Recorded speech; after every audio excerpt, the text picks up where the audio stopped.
Hello, and welcome to HBO's Succession, the analysis of a toxic family system, with Mandy Friedman, licensed professional clinical counsellor, and Andrew, her brother.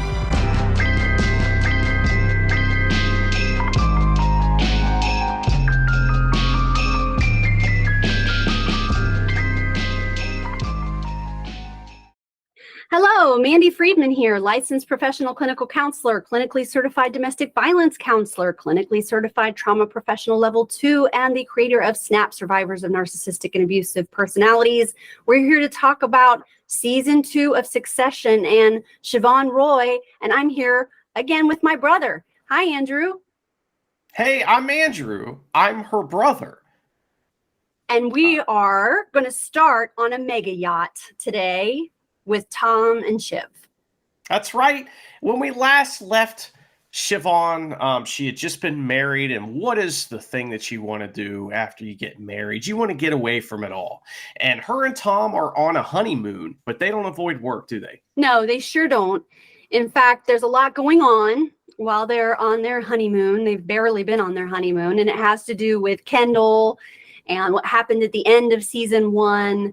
And then we also have things brewing with the cruise line crimes.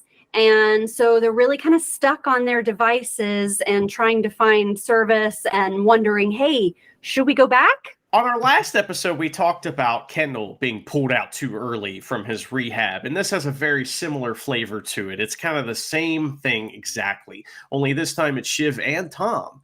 Now, they're both pulling out of their honeymoon, and they both kind of want to because they're in competition with each other in this show, which is a fascinating dynamic. When Shiv is brought back into the fold by Logan, she has been rebelling. She went to go work for the enemy. She went to go work for Gil. She's been sort of cast out as a black sheep for a while, but now they might have some use for her. Logan is essentially reeling her back in. Now that Tom and Shiv have left their honeymoon, Logan wants to have a meeting with Shiv. In this meeting, Logan is going to start with his current round of future faking with Shiv. He wants her to be the CEO, but the reasons why he's saying that she's going to be the CEO is because they need a woman as the face of the company to solve some problems that are PR problems that are happening right now. But it also folds into something that Logan's trying to accomplish, which he's trying to acquire Pierce. Like you mentioned, Andrew, in our last episode of season 1, that Pierce is sort of the white whale for Logan Roy. He's wanted this for a long time. If he winds up landing the white whale, it would be the equivalent of, say, CNN and Fox News combining together under one ownership.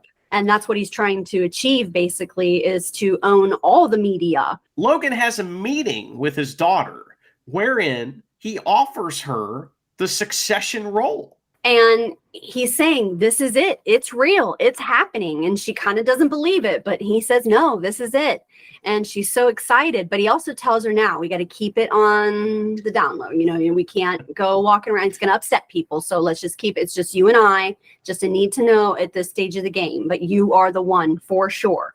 He also says that she is going to need a 3-year training period. And that starts to rub her the wrong way. And that she needs to shadow some people because she has no experience. And he's acting like that this is normal. Like, well, yeah, you're going to need to train. And that is true that she would need to train. But he also knows that 3 years is not an acceptable period of time for her. So he's setting her up to vocalize her displeasure so that he can start already chipping away at the supposed decision he's made. He's going to say to her, okay, great, you're the CEO. Now there's going to be a 3-year training period, and then you're going to have to do this, and this. And then when she starts going, wait, what? I got to do, huh? And then he can go, oh, well, I guess you don't want it then. I guess you're not willing to put in the work then. And this is a tactic that manipulative people use. It's basically setting her up for failure. He's sabotaging her from the beginning by leading with something that he knows that she's probably not willing to do. And then that makes it her fault when it doesn't work out. At the beginning of the episode, we talked about how Shiv was rebelling against Logan, as he is wont to do. He is pulling her back in. But what's he going to do as soon as she's within reach? He's going to punish her. Like we've talked about in previous episodes. That's the pattern, is you discard and cast out, and then you reel the person back in, and then there's a punishment. It's a whole system and way of manipulating and controlling people, especially people like your children. It works. It's effective. We can see it playing out in the lives of these kids here. Now, I think it's interesting that when her dad really starts being more cold, so like he reels her in, you're the one, then just right from that moment, things start to deteriorate. And the way that he's able to make it seem like that deterioration is her own fault. When he finds out that she has left Gil, that she no longer is employed by Gil, her value plummets to Logan. Because remember, that was part of what he was using her for, is a pawn to be passed around between him and his archenemy. And that's just a toy that they're playing with between the two of them. Well, now that he knows Gil isn't playing with a toy anymore, he's not as interested in Shiv in that arena as he was just a few minutes ago. When he casts her out, there is something that he is going to go do with Tom and everyone else that Shiv doesn't get to go. And Shiv says to Tom, you need to talk to my dad and tell him that this is all not a good idea, that the acquiring of Pierce is a bad idea. We're overextending ourselves. You've got to get his ear. He listens to you. And Tom says, I don't think I want to do that. He doesn't want to. And here's what she says to him. And I believe this really puts together how Tom might really feel in this relationship. Oh, hello. Is this the replicant department? My meat puppet has stopped working. So when she tells him to do something and he says no, she makes fun of him like, dude, you're my toy to play with here, and you should do what I say. And then she's like, just kidding. She's always insulting him. It's not only to abuse Shiv that Logan wants to pull her back in like a yo-yo. It's also because he has use of her. And the first thing that we could talk about here is the Pierce acquisition, which we've already mentioned.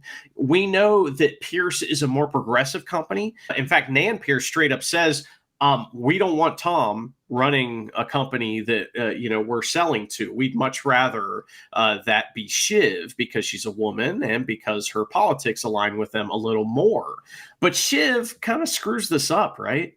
She is so anxious and nervous and excited and feeling awkward that she says a few things that fall flat and that seem to embarrass Logan. So he kind of starts to get even more cold towards her as that meeting progresses. And at one point she even says in front of everyone, come on, Dad, just tell them that it's going to be me anyway. They're saying they want that. It's going to be me. Why don't you just tell them? You can let the cat out of the bag at this point.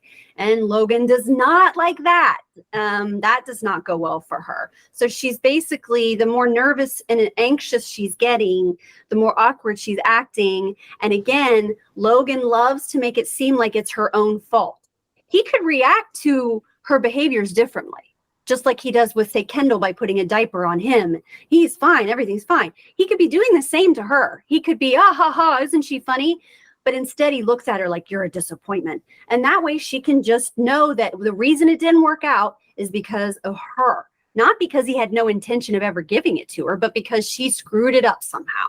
This scene at the dinner table, too, where she spills the beans about the succession, this is a conversation that Logan has had with all three children already on the show. So they all think, oh, well, I'm going to be the one. Even Connor thinks that.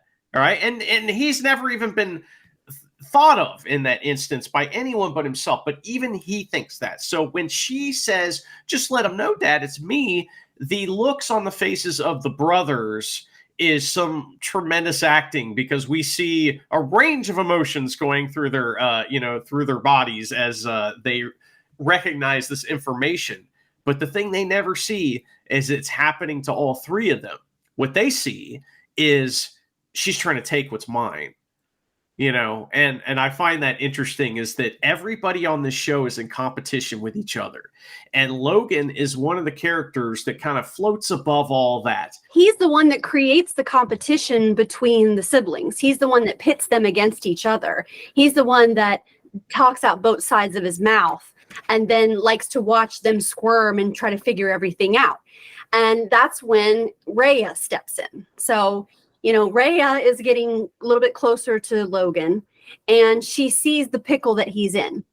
She sees how that he's gotten Shiv all revved up, that she's going to be the CEO, and that now he has to somehow answer to that.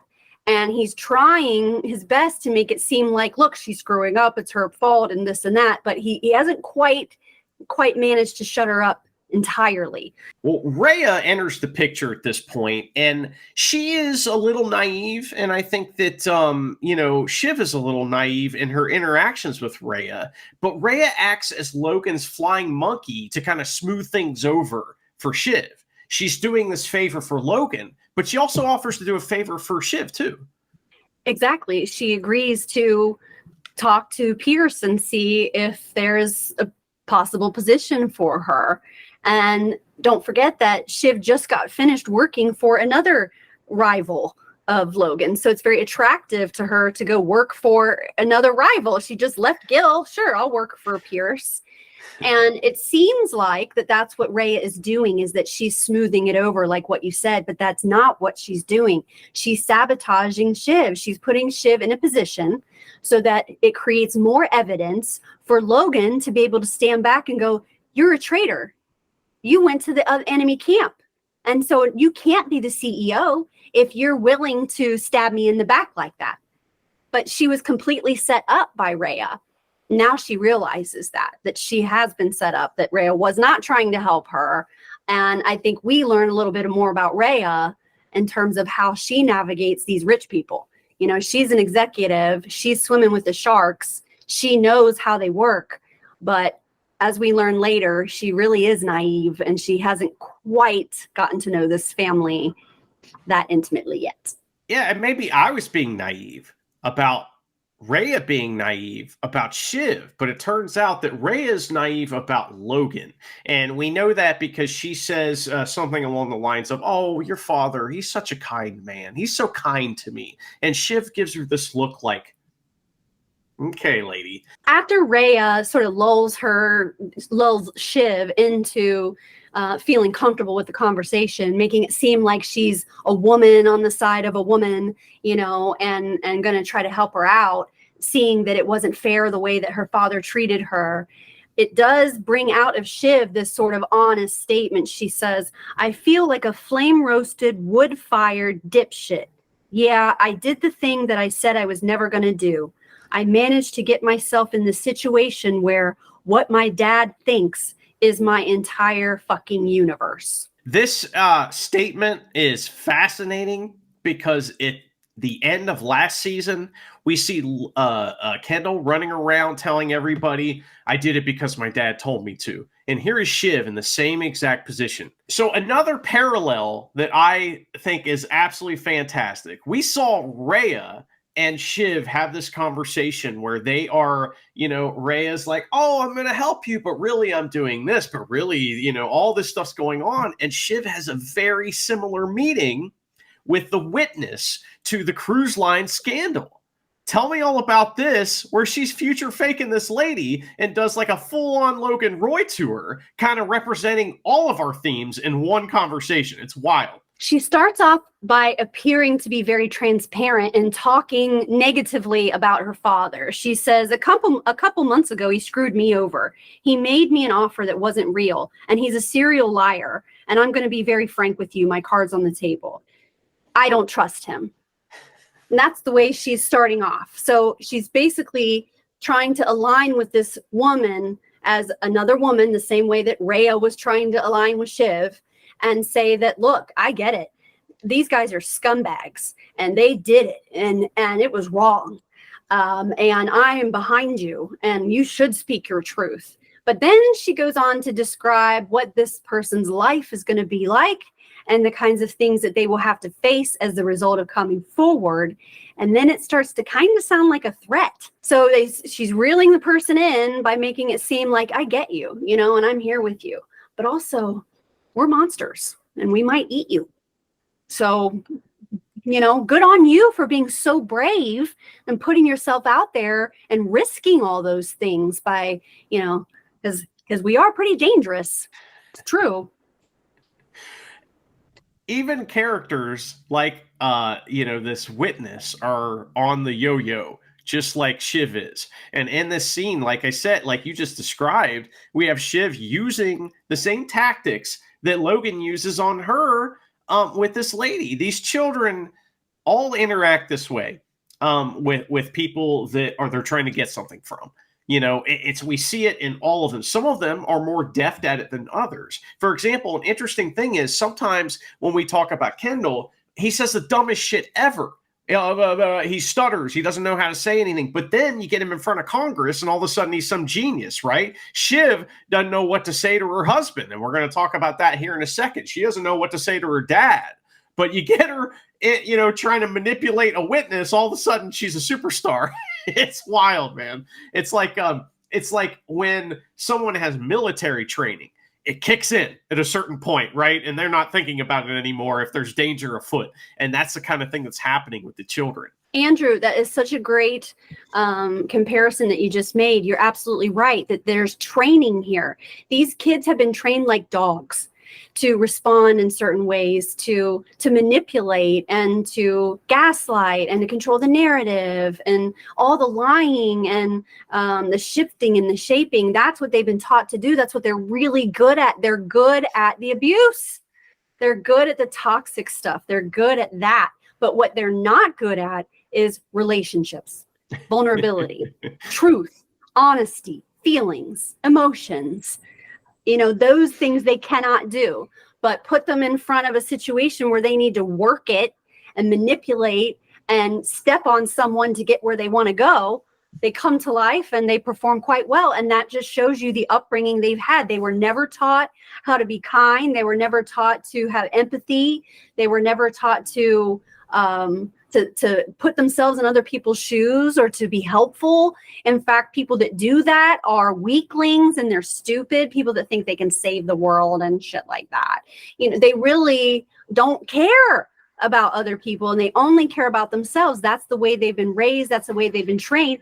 And that's the genetics that they have. They're screwed. They've got the three-legged stool. You know, they've got the environment, they've got the modeling, and they've got the genetics to be abusive people in their relationships. And they walk through life, parasites, hurting people, taking, controlling, and it's just me, mine, more, now.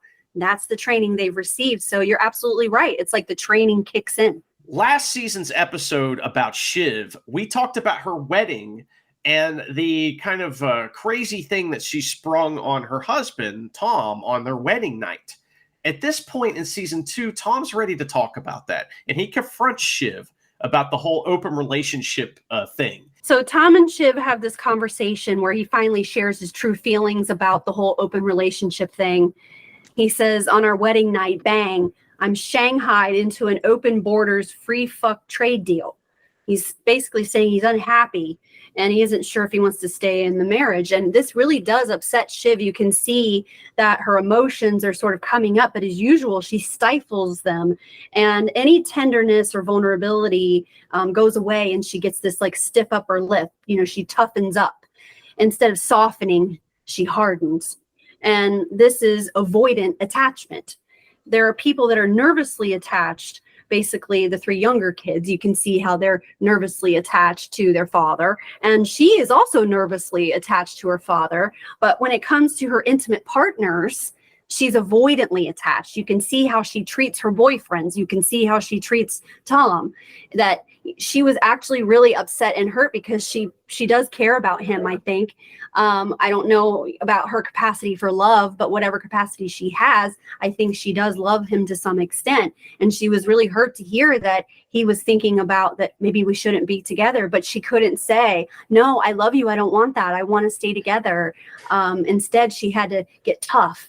And that's the way she handles those intimate moments, not just with Tom, but with her siblings as well. Anytime things get intimate, we have to sort of shake out of that really quickly. This kind of feathers into what we were talking about earlier too, where, whenever Shiv or the kids are trying to rip somebody off or screw somebody over, they're pros at it.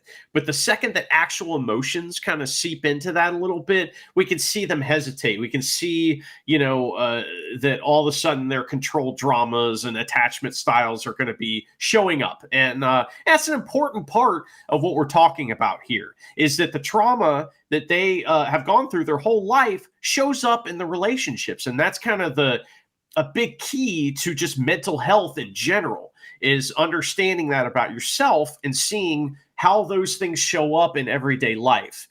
That's why we're talking about this show, is because it's such great examples of things like that. Logan and Shiv have kind of a final conversation here in this season where Logan asks her honest opinion about how she would handle the cruise ship Fall Guy situation and who she would choose. And this is a fascinating conversation. It is, because yet again, he's setting her up for failure. He is saying, would you make Tom the fall guy? And would you be okay with that? What would you do?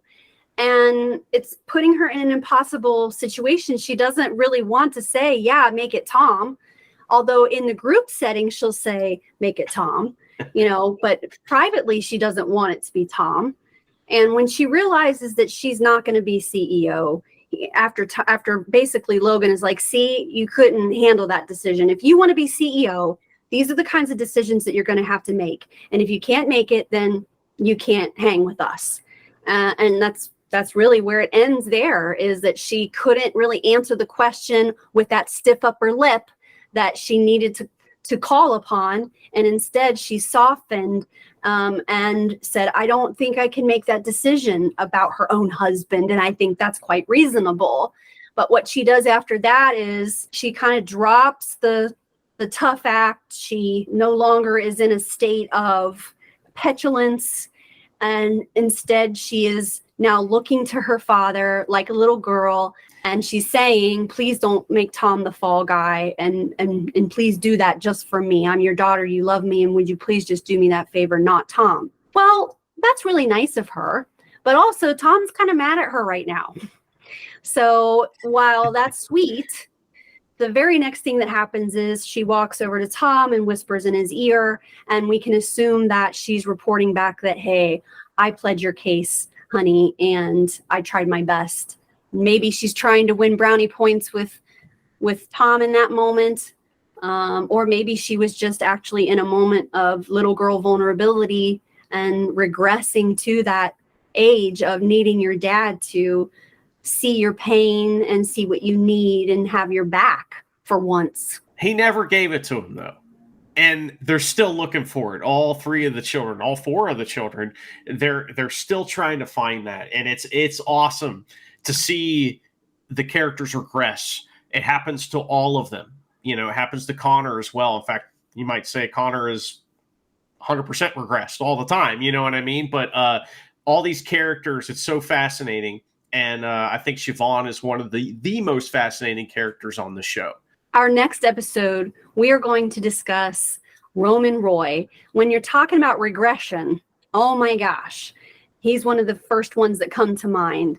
And we really learn a lot more about him in this season. We thought we knew how screwed up he was, but we were wrong. We now know a lot more about how screwed up Roman Roy is. And as we get to know all of the kids throughout the entire series, we will learn more and more about the damage that has been done and how it affects them in their present day lives. Well, Roman is my favorite character, so I can't wait to talk about him again on the next episode. Thank you for watching or listening. Bye-bye. This has been HBO's Succession, an analysis of a toxic family system.